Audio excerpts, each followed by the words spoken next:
we'll move along to our next presenter, being Darren Gordon from Centaurus Metals.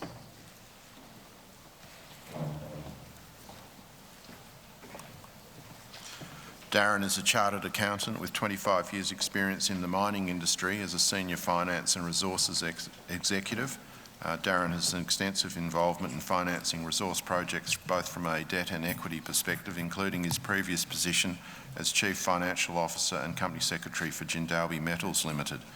Darren has over 10 years' experience operating in Brazil and has a deep understanding of the regulatory framework and general operating environment in the country. Thank you, Darren. Thanks, Aaron. Great pleasure to be here, and thanks to the Diggers Organising Committee for allowing us to present, especially to Miles and Sharon for the opportunity. I want to talk to you today about our Jaguar nickel sulphide project in northern Brazil. We think it's a fantastic asset and one that is going to hold us in very good stead over the next little while. There's a lot of work to be done, but we're on a very nice path forward. You've read a few of these disclaimers, or maybe you haven't, but we'll keep pressing through. So look, 12 months ago, or a little bit over 12 months ago, at Diggers, we announced a deal with Vale in Brazil where we acquired the Jaguar nickel sulphide project. It was a non-JORC resource, had some extensive drilling, relatively advanced asset, but in that period of time, since we picked it up, we've been able to complete an enormous amount of work in what may be considered trying conditions, wet seasons, COVID and the like. But with that, we've added some diamond drilling of our own to the 55,000 metres that Vale had, put that together and put out a JORC resource for this project at the end of June this year. And that comes in at a bit over 500,000 tonnes of contained metal. So when you look at that, we feel that that's a very significant project in its own right. It has a high-grade component to it, sort of a bit over 300,000 tonnes of metal running, a bit over 1.5% nickel. That's in multiple deposits. It's got plenty of exploration upside. The resource really only goes down to about 200, 250 metres depth at the moment. About 80% of that resource is sitting in the top 200 metres. So we've got a very extensive drill program going on to convert inferred resources into indicated. That will also feed into our scoping study, which we're targeting to deliver in the first quarter of next year. So I guess with the project and a resource of that quality, we sort of say, okay, well, where's the market? When you look at the growth in the EV space, where is that nickel going to come from? It's got to come, class 1 nickel is going to come from either sulphide sources or through HPAL. HPAL we know is an expensive way to get nickel out of the ground, treating laterites. And so we feel like we're in a pretty good position. And if you believe any of these numbers as to where that demand for EV is going to go, there's still a lot more nickel that needs to be sourced and supplied into the market. Obviously, Elon Musk has been making a lot of statements over the last little while, but I think it goes well beyond Tesla and what they're looking at in the EV space. You just have to look at the European car manufacturers, looking to remove internal combustion engines, a lot of that starting from mid this decade. So when you've got the head of Daimler and you've got the head of Volkswagen really pushing and saying we need more nickel because we've got to be able to convert our manufacturing sources into electric vehicles, we feel that that's putting us in a very good position for us taking this project forward. So with that, we're looking at being a 20,000 tonne plus nickel producer. We're targeting to do that by the end of 2024. We have a pretty good plan as to what we need to do. We've operated in Brazil for a number of years and we think that we can achieve this aspiration with a little bit of good quality hard work. So in Brazil, we're in what they call the Carajás mineral province, and it really is a prolific mineral province. There are a huge amount of large mines there, predominantly developed by Vale. A number of them are developed, a number of them are undeveloped. You've probably got over 10 ISCGs with plus 100 million tonnes of metal. You've got S11D, which is the biggest, highest quality iron ore deposit in the world. You've got a number of other operators in that region, a lot of extensive infrastructure, and now we've put ourselves in a position to be able to utilise some of that and benefit from being in that region with a 500,000 tonne of metal resource of our own. So we sit outside, about 40 kilometres outside of a township called Tucumã. That's got high voltage grid power there, relatively inexpensive power, under 10 cents a kilowatt hour. Most of Brazil's power is hydro generated, so again you're starting from a clean environment of power generation. That will allow our operating costs to be relatively low. I guess I look at this and go, okay, well, you know, you sit here in Kalgoorlie, population of about 30,000 people, just about 30 k's away, you've had a major nickel belt. It's produced about 1.6 million tonnes of metal over its time in the Kambalda Dome.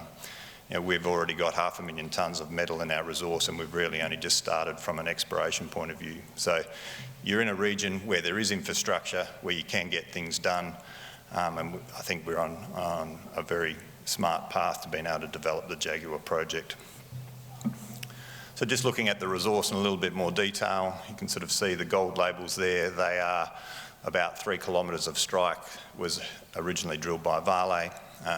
They were drilling it out on broad 100-metre line spacing, looking for Vale-sized deposits.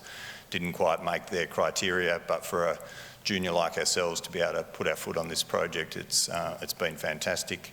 There was a number of high-grade zones within the Vale drilling. We've been able to follow that up, close in the drill spacing, identify a number of higher grade deposits within that area, and that's what sort of forms our resource at the moment. The western portion of the tenement, which I'll touch upon a little bit later, is really underexplored, hasn't really been looked at all by Vale at this stage in their historical work, and there's a lot more work for us to do. So just zooming in on that area where the resources have been defined, we have Jaguar Central, we have Jaguar South, Jaguar North, and then the 2 onces. Majority of the metal at the moment is in the Jaguar Central and Jaguar South areas. A lot of that mineralisation does come to surface. We see sulphide minerals starting from sort of 10 to 15, 20 metres from surface, which makes it very compelling for an open pit mining operation with relatively good grades. So with that resource, we're in the middle of a scoping study at the moment on that resource. It's been premised on, I guess, focusing in initially on open pit material, then looking to move into underground material. 80% of the resource does sit within the top 200 metres. We've really focused most of our drilling into that top 200 metres without having yet tackled the opportunity that does sit at depth. There's some additional benefits that we get being in the northern part of the Amazon region of Brazil. It's likely that we'll be able to access a relatively low income tax rate, around 15%, for being in that region. That's something that we need to tackle as we go into operations, but a number of the existing operations in that region avail themselves of that tax regime. And as I mentioned earlier, power costs sort of sitting under 10 cents a kilowatt hour are going to put us in a very nice position from an operating cost perspective. So all of those things are now feeding in to what we're doing with the scoping study. The main, I guess, process to get that completed is the drilling that we've got to do. I think about 25% of the resource to date is in the indicated category, and that's simply a function of drilling. As we get through the drilling and tighten up the drill spacing on all of these resources, we should be able to lift enough of that material into indicated to allow us to get the scoping study completed. The metallurgy is producing very good product to date, 80% plus recoveries on a 16% con, no nasties in that. So we're very comfortable with the product that we can produce. We do have, part of the deal with Vale was to be able to have them look at the offtake. That's something that we've still got to work through with them over time, but does still give us opportunity to talk to everyone else in the market. The other part of the scoping study which we've looked at is the concept of pressure oxidation. That gets driven, I guess the concept gets driven a lot by the fact that we are in a low-cost environment, the fact that power and energy costs are clean and cheap. Provides an opportunity that wouldn't exist here in Western Australia. So with that, access to skilled labour, low cost sort of neutralisation materials, and I guess fresh water supply, all of those facets will feed into us being able to look at pressure oxidisation as a viable value-add step for the project. Doesn't need it, but it's something that we need to be investigating at this point in time. The approvals process is one that we know pretty well. We've licensed projects in Brazil before. Our country manager, Bruno Scarpelli, his background is in environmental approvals before he joined us 10 years ago. He was doing a lot of work with Vale at S11D and Salobo mines in the Carajás. So really good experience about what we need to do to get the environmental approvals through. It's something that looks relatively straightforward. It's really, though, the time determining factor for the project. So, we're working through to get lodgement of the EIREMA by middle of next year. Most of the data collection has already been completed, wet and dry season data that feeds into it. We now just need to complete tailings and waste management work through to pre-feasibility standard, and that work is ongoing. We have good relationships with the local municipalities. We've been doing work with them on the roads. The community is very supportive of the project, and you've got to remember in this part of the world, mining is the core business, so people have a very strong appetite to see new mining projects get up and running. So high level, we'll look to develop the project by the end of, or be in production by the end of 2024. There's a lot of things that need to go on for us to be able to achieve that. The key to it is getting the approvals lodged and in the process by the middle of next year. That should see us have the approvals through by early in 2023, funding the project and starting development of that project in the middle of 23 before moving, as I say, into production at the end of 2024.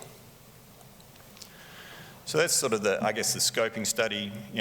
With 500,000 tonnes of metal there already, it really is a high quality, very globally significant project that we think that we can pull together, but the exploration upside on this project is still quite exceptional. We've still got to go and target the extensions of the known deposits. We've got to test down dip in a number of locations around the known deposits. And we're also going to test a number of these greenfields targets out on the western portion of the tenement. And just to give you an example of that, some sections from the various deposit areas that we have, Jaguar Central on the left, moving Jaguar South in the middle, and Onça Rosa on the right. As you can see, all of those intersections that we've been getting, very high quality, high grade intersections, have been sort of in the top 200 to 300 metres from surface. And in a nickel context, that is very shallow. So we've got a lot of areas that are still untested. You can see the light blue lines on these sections. They are the EM conductors.